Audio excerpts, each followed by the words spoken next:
The Ben Shapiro situation just got so much worse. Pretty much every morning you wake up and open your phone and think to yourself, why are you gay? I wonder if this roiling fight on the right is still ongoing. The fight over who should be platformed and who should be deplatformed. That fight, the one that has mesmerized ex-users across the world. What is that fight actually about, and how long will it continue? Well, the first thing to know about it is that it didn't start 3 weeks ago with Nick Fuentes' appearance on a podcast. No, this has been a fight. It actually started 3,000 years ago. Taking place mostly behind the scenes since January. Because people like Levin and Ben Shapiro, who at one point had this media empire propped up by Facebook, The Daily Wire, with some good people on it, it's fine. Ben Shapiro spent, a decade posing as someone who actually cared about your concerns as an American. He did it imperfectly. There were flashes that he didn't really care. But he's like, no, I'm a conservative. I'm not just interested in the fortunes of one tiny country in the Middle East with a population of 9 million. No, I have a lot of interests. I really care about this country, and I'm against the trans movement or whatever. But increasingly, as everyone's gotten more hysterical and prone to sort of blurting out the truth. So first, and famously, don't even put it on the screen because I'm sure you've seen this, there was Ben Shapiro saying, I'd be willing to vote for Bibi Netanyahu for president of the United States if only it were constitutionally allowed. Huh? You want some foreigner to run our country? Who even thinks like that? He said that. What the hell is the point of even saying that out loud? Why would you further pour more fuel onto the fire and give people more ammunition on thinking that you're bought and paid for by Israel? What a stupid thing to tweet out. Yeah, man, that $7,000 hit real good on that tweet. Maybe it was just he was getting carried away. He just loves Bibi so much. Loves the guy who's tens of thousands of children in Gaza so much that he wants him to run our country. But then we found a couple of other clips, which are recent, that give a window, not just, and I hate to be mean to poor Ben Shapiro, who's clearly going away as a media force, but this does reflect the worldview of an awful lot of people in Washington and a lot of people in Ben Shapiro's world. And that worldview is the people of this country don't really matter. They can be replaced. And by the way, if you complain about the fact they're being replaced, which they are at high speed, it's measurable, then you're you must shut up and be punished. You're about to watch one of the dumbest clips Ben Shapiro has ever made in his life. We have trained an entire generation of people to believe that if their lives are not what they want them to be, it's the fault of systems, as opposed to decisions that are in their own control. And politicians absolutely have a stake in selling that. A lot of people in our industry have a stake in selling that. It makes people feel good about themselves and bad about the world. And the reality is, if you want a better life, you should feel better about the world and worse about yourself. Okay, that's good. I can agree with that one. You're cooking. But what he's about to say next is one of the most horrible fumbling the bag moments I've ever seen. If you're a young person and you can't afford to live here, then maybe you should not live here. I mean, that is a real thing. Yeah, I know that we've now grown up in a society that says that you deserve to live where you grew up. But the reality is that the history of America is almost literally the opposite of that. Is it possible, Ben Shapiro, Mr. I grew up in a pretty good family, that not everybody starts off on the same foot? Some people are just born into a shitty situation, and they gotta start somewhere, so maybe they can't afford to live somewhere now, but who's to say if they don't grind for the next 10 years, they can make it out of the hood for real? But that would never come across the mind of someone like Ben Shapiro, elitist, multi-millionaire, who's had a relatively pretty simple life. Stupid take, bro. It's hard to know where to start with that clip. I think that's been on the internet, and people are experiencing gut-level revulsion when they see it, and they really should. And there's so many ways to approach that. There's so many things wrong with those statements. So childish, those statements. So lacking an understanding of people or any connection really to the country at all. But really what you see underneath all of that is contempt for the people who live here.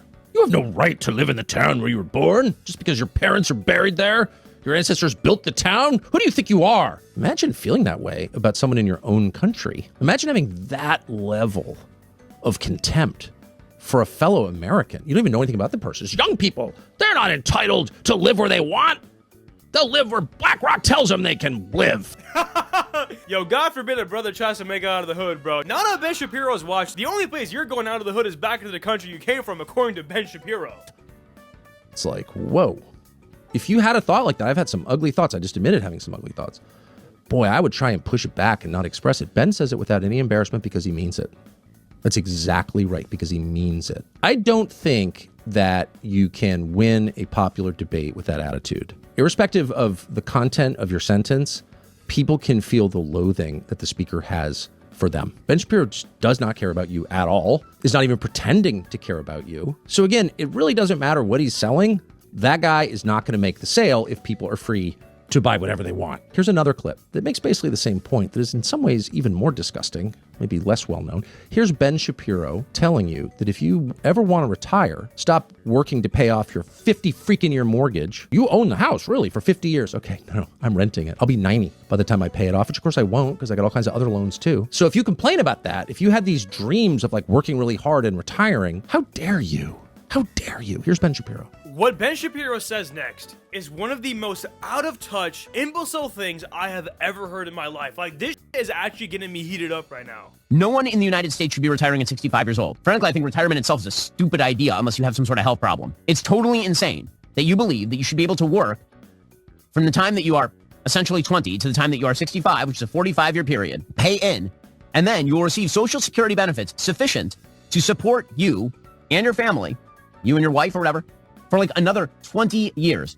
That's crazy talk. Now listen here, Mr. Ben Shapiro. That's pretty easy for you to say, podcaster, sitting on your chair, lecturing people on how they should be thinking about society. It's really easy for you to say that, oh, if you're 65, then you should keep it pushing. You should keep working. Like, what? What about iron workers, construction workers, people who work on their feet all day, engineers? Like, the list goes on and on. One of the most saddest things that I see, and I'm sure you're the same way too, because you're probably a reasonable person and a Giga Chad like me. And the point and when you see an old person, like a very old lady working at a grocery store at the cash register, that shit breaks your heart for real. Even though it's a job where you're stationary, you don't want to see old people working. Like, Ben, this is one of those takes that you got to keep to yourself. You don't want to say this out loud. There is no world where this is a good look. Yeah, it's crazy talk. Like, how dare you? How dare you? Now, the conventional response to this, and I've heard people say it, is, well, Ben Shapiro can say that because he's a podcaster. He's not climbing ladders for a living. And if you climb ladders for a living, you know, or do any kind of physical labor, even light physical labor, your body breaks down. It's just a fact. And if you're around people who've done it, you know, by the time they get to 50, they're limping and they're in pain. That's why they're, you know, you go to these little towns around the country and most businesses are gone. There are no furniture stores or no toy stores. Like, they're all gone. They're all at Walmart. But what you do find next to the, you know, the drug rehab places are chiropractors. There are a lot of chiropractors throughout the country. It's because poorer people, working class people, blue collar people are aching. They have trouble walking. Their backs hurt. So retirement for a man who climbs ladders is a little bit different from a man who hosts a podcast. You know what? After thinking about it, I think Ben Shapiro is right. Instead of taking all that money and giving it to old people who've worked their entire lives, no. They don't deserve it. They gotta keep working until they're dead in the grave. Instead, you should give that money to Israel. Let's give all that Social Security money to Israel. Come on, I know you want to give it to Israel. We gotta make sure that they're fighting the good war over there. We gotta make sure they keep bombing those buildings in Gaza. Like, oh, that's the Ben Shapiro mindset. Don't give it to the people in our country who could use the money. No. Israel is the way to go. For the hiring standards at various companies or the admission standards at various schools, those are systemic problems. It's just a fact. They are systems. Mm-hmm. Those are rules written by other people over which I have no control. So for Ben Shapiro to say, it's outrageous, it's a conspiracy theory to blame the system, does make me suspect maybe you're a beneficiary of a system that you can't actually defend. And so you're attacking me for asking questions about that system. That's just my reaction to what he said. I mean, it comes across that way for sure. Obviously, I don't know what the motivations of Ben Shapiro really happen to be. What I do know is that when it comes to government handouts, he never really seems to have a problem with the government handouts that get sent abroad to other countries. You get what I'm saying? So there's that. That's what I'm saying. But, you know, the other thing is, even if you're doing well, do you really want to live in a country where as soon as you walk outside your door, there's a massive homeless encampment? Oh, I agree. You know, do you really want to live in a country like that? Because I don't. Do you want to live in a country where close to 100,000 of your fellow Americans are dying of doses and our government seems to not really care much and in fact exploits that as a talking point to justify a potential war with Venezuela, which has nothing to do with fentanyl, by the way. Sure.